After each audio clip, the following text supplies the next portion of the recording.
তফু বর্মনের জোড়া গোলে সাবমারিনের বিপক্ষে দুর্দান্ত জয় পেল বাংলাদেশ। বাংলাদেশ ফুটবল ইতিহাসের এক সোনালী অধ্যায়ের সূচনা হলো। ইউরোপের মাটিতে প্রথমবারের মতো কোনো আন্তর্জাতিক প্রীতি ম্যাচে জয়লাভ করেন অন্যান্য উচ্চতায় পৌঁছালো বাংলাদেশ ফুটবল দল। গত শুক্রবার সাবমারিনোর স্টেডিয়ামের স্বাগতিক সাবমারিনের বিপক্ষে 2-1 গোলের ব্যবধানে ঐতিহাসিক জয় তুলে নিয়েছে বাংলাদেশ। সেই ম্যাচে জোড়া গোল করেন অভিজ্ঞ ডিফেন্ডার তফু বর্মন। ম্যাচের শুরুতেই বাংলাদেশ দলকে বেশ ছন্দে দেখা গিয়েছিল। মাঠের প্রতিটি পজিশনে খেলোয়াড়দের মধ্যে সমন্বয় ছিল দেখার মতো।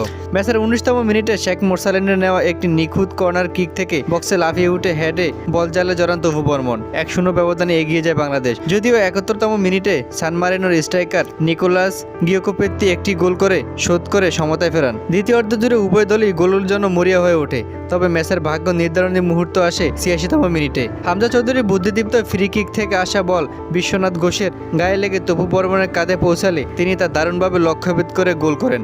শেষ পর্যন্ত 2-1 ব্যবধানে জয় নিয়ে মাঠ ছাড়ে বাংলাদেশ।